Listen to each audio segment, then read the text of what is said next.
Works. Okay, hi. Good evening, everybody. Ian Wright here, and I'm going to talk for about 35 minutes. So watch us until you get bored. Why? Why are we here? I have been, I've given 2 lectures in the last month at conferences and courses about this particular subject because it's incredibly important, and it is, I think, what we're going to be looking at, we're going to be treating for the next 24 plus months. And there's some incredibly important reasons why we should be treating this. We have a unique role in helping with the post-viral recovery here. And I'm going to talk about that. And who is this particular course, this particular talk for, and why am I doing it? I'm doing it to share, first of all, but I'm also doing it because we need to share and embody our experiences of this and share these experiences. And I'm going to talk about that at the end, how we can share the experiences, get together, form a little bit of a forum where we can share and grow. And so really learn the tricks and the skills and share experiences of treating these difficult cases. Who is this for? This is for my colleagues, the people who I teach, the osteopaths, and other practitioners, actually. So I'm going to keep it slightly wide, and it may be of interest if you're an acupuncturist or a craniosacral therapist or a physio, etc., etc. But I will keep it osteopathic. But I'm not going to keep it. If you know me, I teach and treat cranial and pediatrics.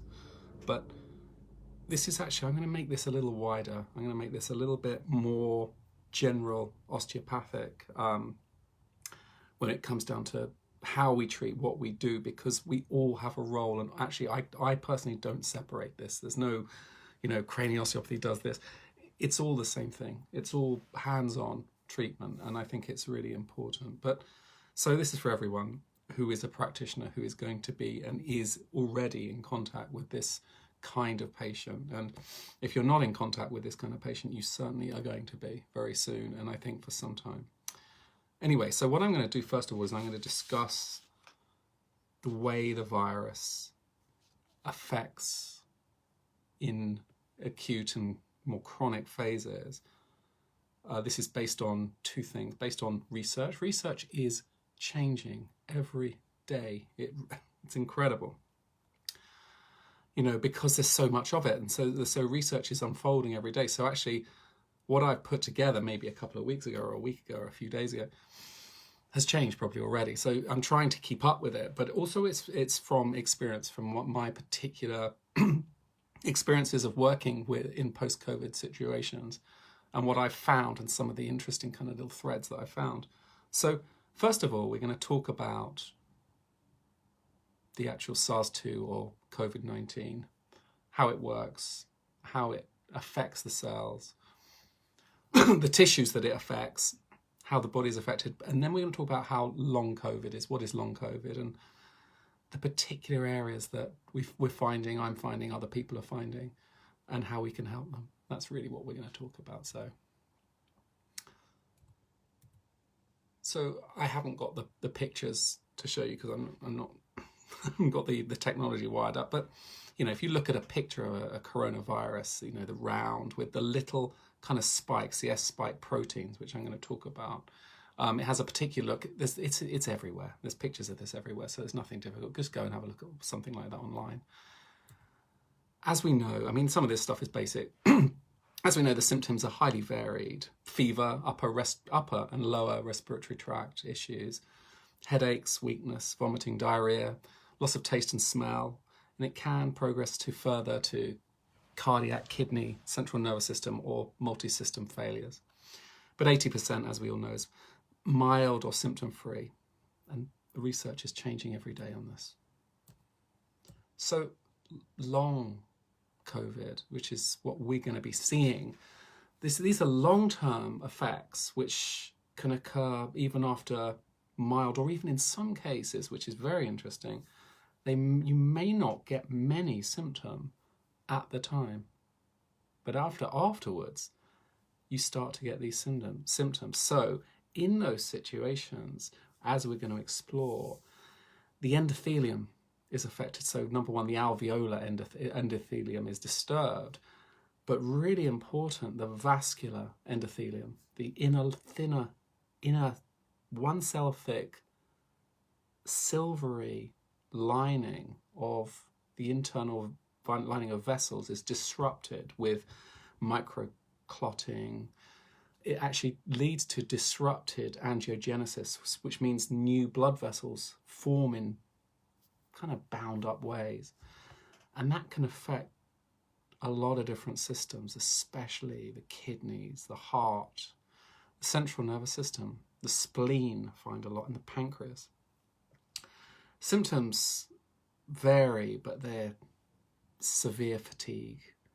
Anxiety and depression is quite common. Breathlessness from the chronic lung stuff, which we're going to explore. Joint pain, gastrointestinal system. A lot of people complain of fogginess. It can trigger diabetes and then a long-term cough.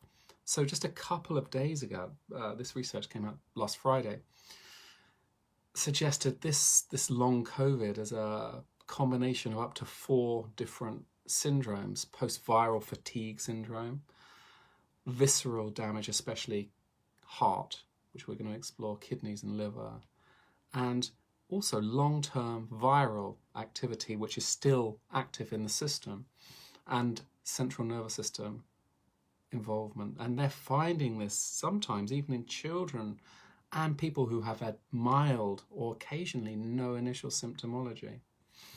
So acute COVID transmission is transmitted through, as we know, respiratory droplets, mouth, nose and eyes.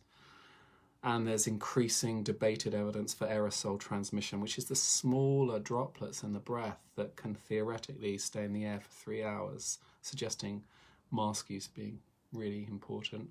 Another way is ingesting the virus. Lasts up to 2 to 3 days in recent research on plastic and steel. But often were saying was it would be in more in a degenerative state if it was on plastic. And then research coming out yesterday was saying no, actually it can last longer. Who knows? Feces, urine, flushing the loo with the loo lid up, splashes. But most of them are through close contact. So with contacts over an hour in shared spaces, family homes, etc. So this virus, this SARS-2 is another word for it, SARS-2 or COVID-19, is 1,000 times more infective than SARS-1. And there is this possibility of asymptomatic transfer or pre-symptomatic, where there are people who are just about to have symptoms, but they have hugely high viral loads. Children can have, it seems, very high viral loads, but because they have a strong innate immune first-line reaction, which we'll talk about briefly, because they're always encountering new viruses, etc., all the time, they seldom get symptoms that progress, except in some cases where they get the multi-system. So this virus tries, in its action, it tries different ways to get into our cells. So viruses attack the cells. So it tries different kind of locks, or it tries to break open the doors. Corona means crown. So it goes through this process where it attaches to a cell membrane and it enters the cell, leaving its outer coat at the membrane.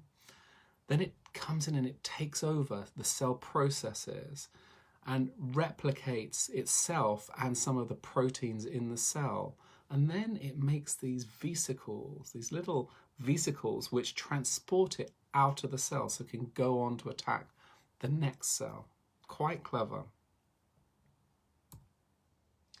So it's fast replicating. It doesn't need DNA to reproduce. It reproduces the RNA, which is much quicker to reproduce. And there's these S-spike proteins, which are these attachments which stick out from, if you look at a picture of the virus, they have these little glycoprotein strands, which are called S-spike proteins, and these attach to cell membranes, but they also fold in and hide themselves, because actually what B cells do, they attach on and they block these little strands at the end, but they tend to fold away and hide. There's this incredible dance battle that goes on, and they attach to these, especially they attach to ACE2 proteins and enzymes, which are on the cell membrane. That's why ACE2, high levels of ACE2 in our cell membranes make us more prone to having this viral situation. We'll look at that. So, as I said, antibodies act to try and block this natural attachment. If you have a look at a picture of these S-spike proteins, they're very particular. So, the first line immune response, which is not the acquired one, which we'll talk about. So when the virus enters, for example, the apical cells of the alveoli dendritic cells, what tends to happen is the macrophages and the natural killer cells, etc., activate in the epithelium. This leads to cytokine or complement cascades. Children have stronger innate responses, as I said, because pathogens are also new. This kills the virus quickly and mainly without symptoms. But elderly and immunocompromised people have poorer innate natural responses. And then you have the adaptive immune responses, T cells, first of all. So T cells are of primary importance against COVID-19 because they have infection control and they have memory. So you've got antigen presenting cells that present the virus to naive T cells in the lymph.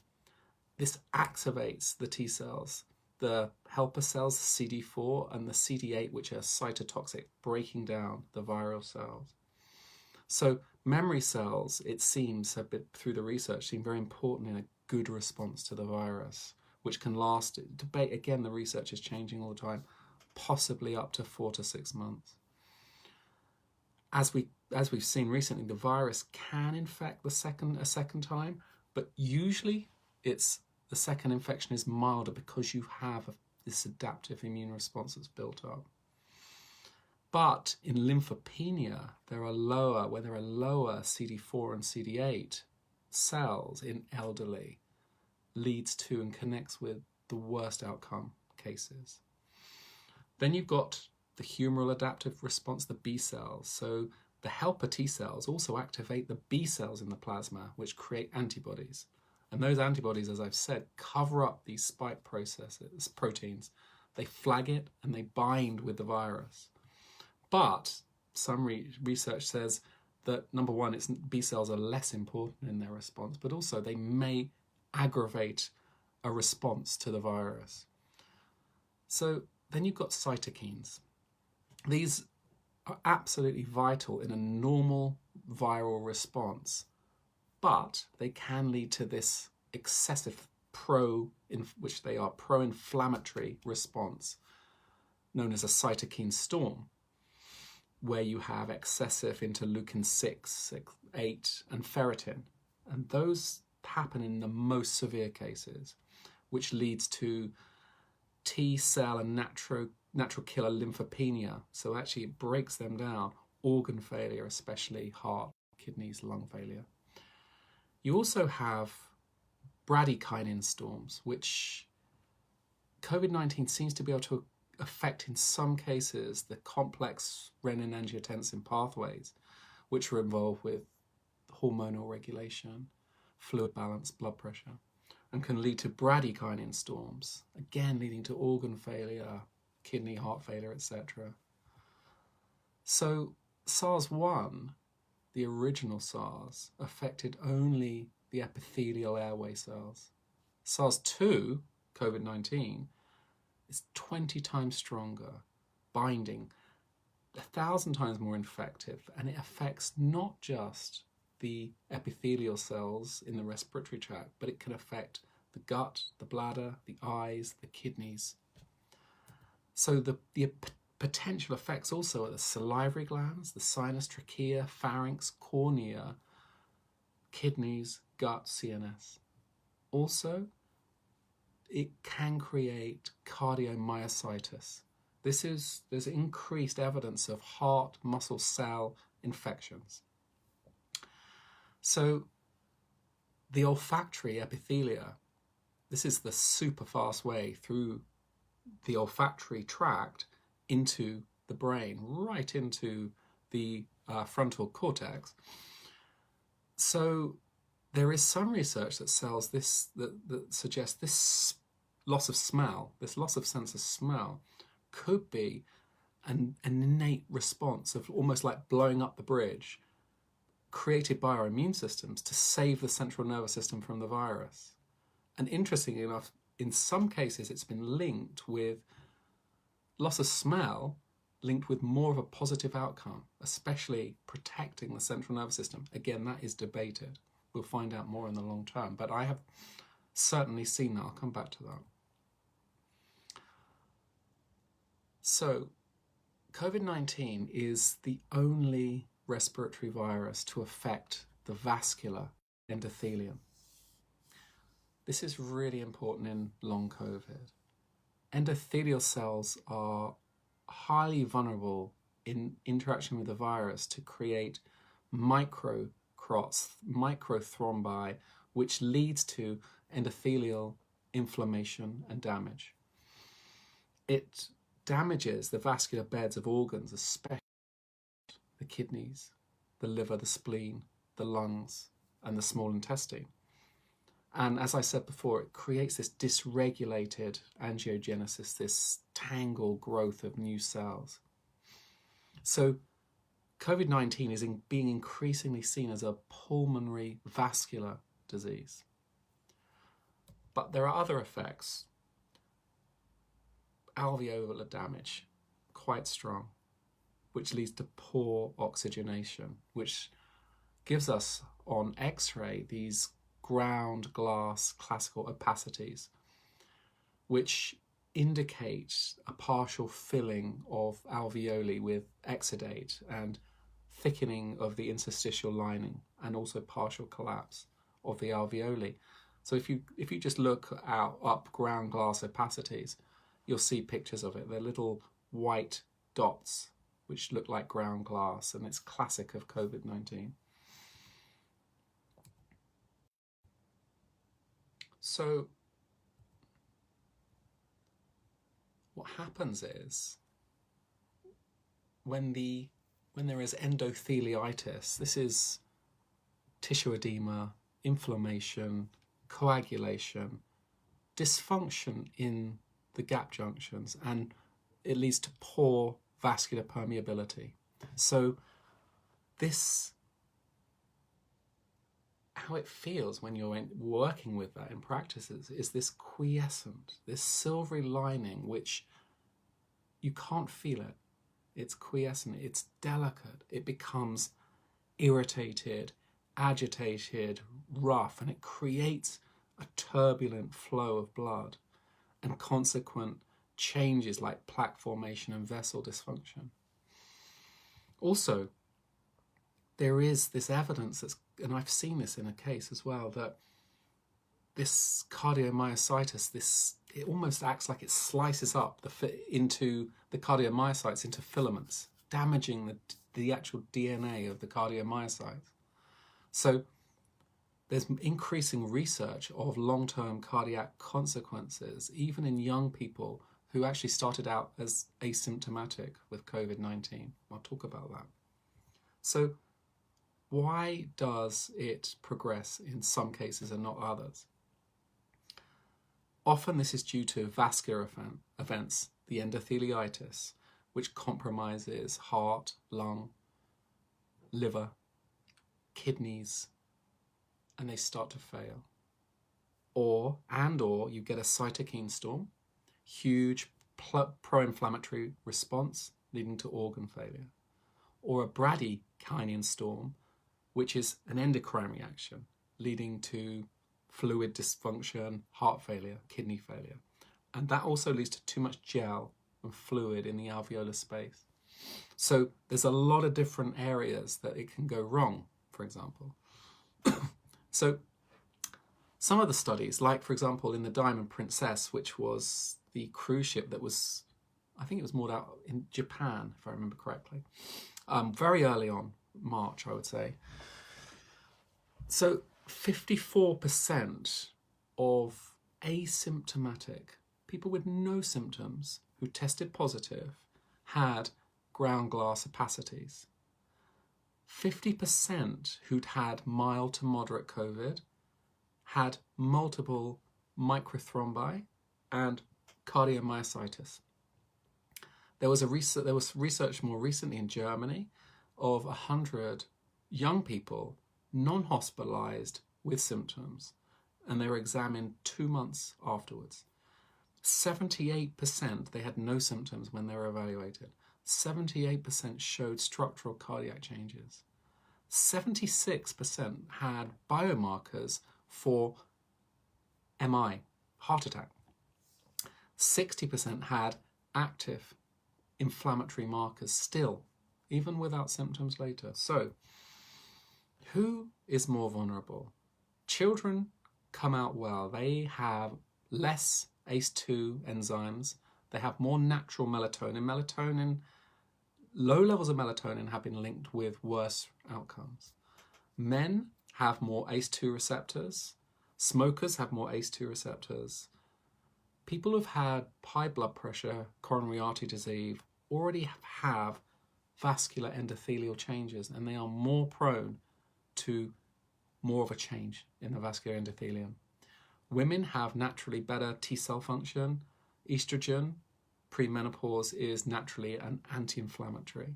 There's some research that say type A blood seems to be effective more than type O. So I just want to talk a little bit more about this vascular endothelium. There is 60,000 miles of vascular endothelium in us. It's a single layer plus a little bit of extracellular matrix. It's viewed nowadays actually as an organ because it functions to regulate platelet formation, regulates local inflammatory responses. It responds to humoral and neural, as in blood and nerve stimuli, regulates the vascular smooth muscle, growth and the migration. It's selectively permeable. So it lines the entire circulatory system and it maintains its own vascular health. This, when there is inflammation, there is a loss of the tight junctions and there's an increased permeability and there's this roughness that forms. So normally it has these long flat cells. If you have a look at these. But when the flow is disturbed in the vessels, the cells get rounder, fatter. Acute inflammation opens up these tight gap junctions. And then if there's fluid shear stress, if there's disturbed fluids, there is a change in the fluid dynamic. It creates more damage. Okay, actually, I'm not going to talk too much about some of the dynamics and charge. There's an awful lot of fascinating stuff. I'm actually creating a course right now on the cardiovascular system. Very important area to work. Some very, very lovely stuff in that. Anyway, I'm not going to talk about that too much. It's too much. And water flow models, etc., and how this fourth phase of water and liquids and all that. That's very interesting stuff, but not for now. We're talking more about COVID here. So the damage is often in the capillary beds, so the endothelial lining in the capillary beds. So there is a problem with the nutritional supply to the end organs or the end tissues. So recent research has actually said that it's the needs of the capillary beds that drive the blood flow, not the heart. It's actually the capillary beds that draw the blood, and it's all through charge, which I won't talk about. So let's talk about this post-COVID encephalopathy. This is brain fog, memory loss, cognitive impairment, concentration issues, dizziness, difficulty finding words. So 2 theories, and I think there's possibly a bit of both. One is a retained immune hyperreaction, and the other is a vascular endotheliitis to the vessels to the brain. It's the same thing, really, if you look at it. So what can we do? What can we actually do here? We have a huge role. I personally think that we have the most important role in rehabilitation of these organs. You know, Andrew Taylor Still said the rule of the artery, and I really, in working with this and working with some of these cardiovascular issues, you really get to see it, really get to feel how, if you restore the blood flow, how it can help so much the organs. And the interesting thing is the vascular endothelium and the localized blood supply is so sensitive to engagement. It takes the barest attention to engage and wake up. It's quite something. I'll just talk a little bit about 3 different types of people who I've seen recently who have, these are cases. The first one is a 91-year-old who, actually she's quite well known in our field, who had COVID in March, and she was put onto me by another colleague to look after her. And she was suffering, I mean, she's a very lively lady, full of energy, but since COVID, nothing, you know, breathless, couldn't walk down to the shops anymore, digestive system not working anymore. And so I was called in to help her out. And the first thing I found was the pancreatic endothelial ducts. The pancreatic ducts were attacked by the virus, and it had stopped her digestive enzyme processing. I mean, that was really key. Her spleen wasn't good either. Spleens often get thrown out, number one. You always look for the spleen, and I think that's very important for acupuncturists. And so I had to, in order to get her digestive system working, had to really wake up that area. Also, just working on the endothelial cells of the alveoli really into that area to allow function and movement, really important. And slow, it's taken time. Slowly, she's coming back to more full digestive function, more full, she can breathe, she can walk down to the shops, that kind of thing. Another interesting one is, I've seen this couple of cases at least, is teenagers who've had it, who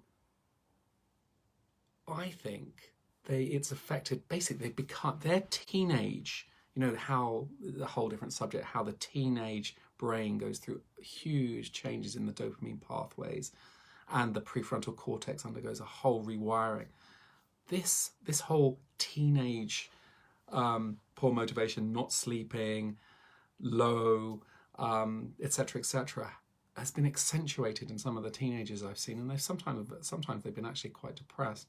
And I was thinking that it may be due to the olfactory bulb, the anterior, the mesocortical pathways of the dopamine pathways affected, and by actually releasing that whole area or around the nasal epithelium right back into the olfactory pathways seem to help that prefrontal regulation. Interesting, and that whole executive function to pick up a whole different subject. Another one who I'm treating recently was very interesting is a man in his 50s whose heart was, the cardiomyocytes, the heart muscle was significantly, had some effects, and we're needing to work to strengthen that up, and it's very much what we'd seen in the research. So, but for me, this is our time. This is what we need to do, is to get on and get these patients back, because it can actually affect them quite strongly, quite significantly, from mood, from all of those different multi-systems dysfunctions, especially through the cardiovascular system. And, you know, bringing in for a minute, functional, structural, visceral osteopathy. This is absolutely vital. All this stuff, for example, you know, the function of the diaphragm is so important. The diaphragm locks down after COVID-19 in most cases. And, you know, we know that the diaphragm's function is so important in the function of the inferior vena cava, which is valveless. And it's actually excursion of the diaphragm that helps that. And the function of the bottoms of the lungs, the ribs, the intercostal muscles, the diaphragm again. And for example, very importantly, you know, the arcuate ligaments, the left arcuate ligament, and how that can affect the flow of the left renal artery. All of this stuff is up for work. This area is very important. The thoracic, viscerosomatics, you know, beautiful. The top of the neck, the vagal function. All of that is very important. But also, we need to, looking at it more from a cranial, more subtle way, we need to learn to feel what is our sensory memory of how does this post-viral long COVID feel like, even in cases where they may not, and I've seen this, they may not have known they've had it, but they have post-viral symptoms. And actually picking up, you know, actually we have an important role in going, well, actually, is this person's heart affected and do they need any external treatment? So our role can be very diagnostic, but one thing we need to look at is, or three key areas, is actually engaging with this quiescent, beautiful endothelial lining, especially, for example, and it's so effective engaging, for example, with the kidneys and allowing that endothelial lining just to wake up and engage, and that blood supply to change into, say, the kidneys. Also, the lymphatic endothelium can be affected in a similar way. The spleen is very important. The vascular supply, the spleen under the diaphragm, is very important. And then treating those lungs, treating those ribs, treating that alveolar, the oxygenation. The amount of people I treat nowadays who have difficulties with oxygenation. You can feel they're not oxygenating correctly. And I said that in a lecture a couple of weeks ago, and someone said, well, maybe it's actually wearing masks, but well, maybe so. I don't know, but a lot of people I treat need to really maintain their oxygenation.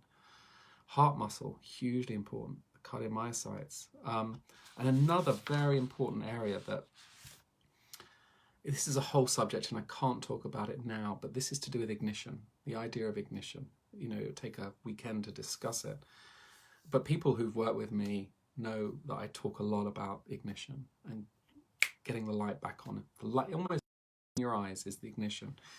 And it's like the bulbs on. And often when you have post-viral symptoms of any kind or emotional things like grief,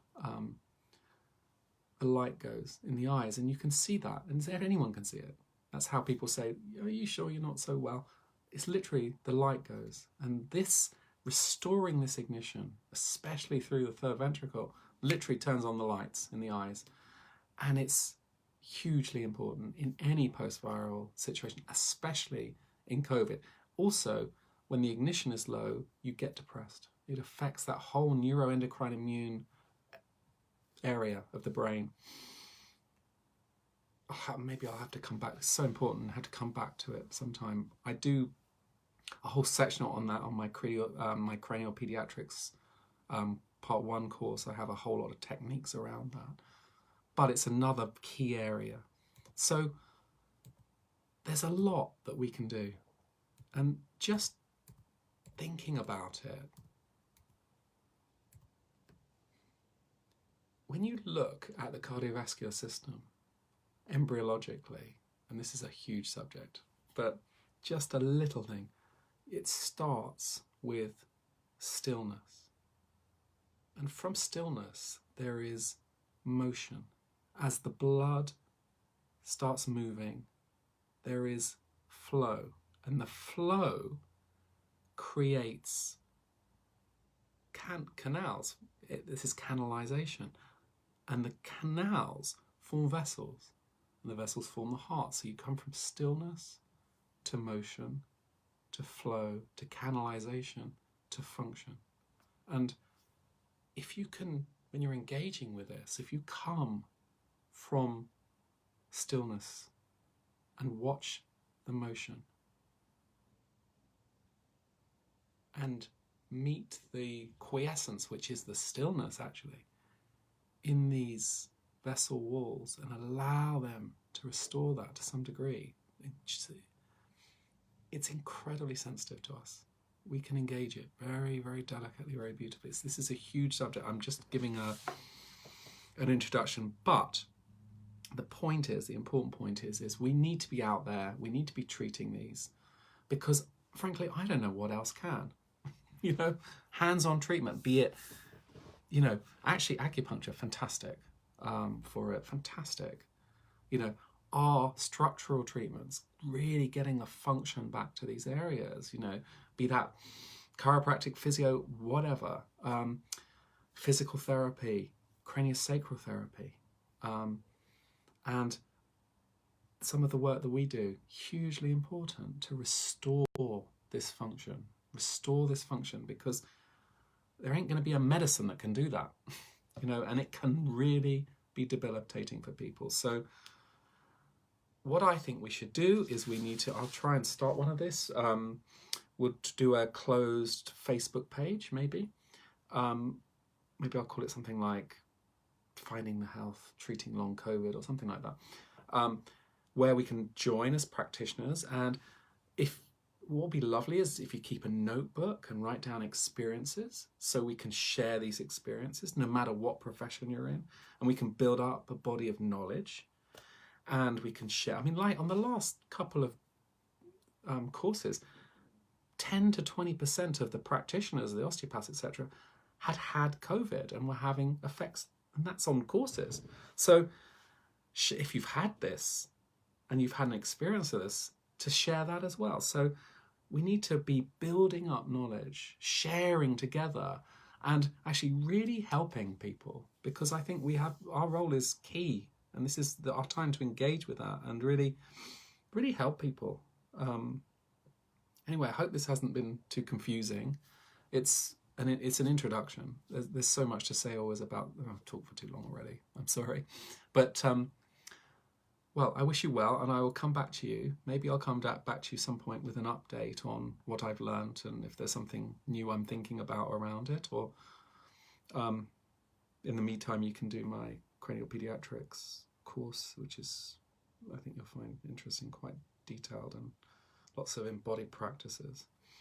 Right now I'm working a cardiovascular course, which will be 26 chapters. It's quite long, quite detailed, about, you know, starting about engaging with the embryo dynamics, how we can actually really engage with how the heart, the vessels and the blood forms, to actually really helping in the management of congenital heart issues, which is a very favourite area of mine. Actually, the whole blood supply is so important.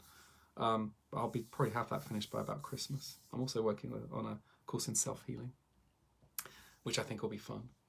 Anyway, I wish everybody well, and I hope you get out there and, if you're not already doing so, I'm sure you are, helping people who really need us right now.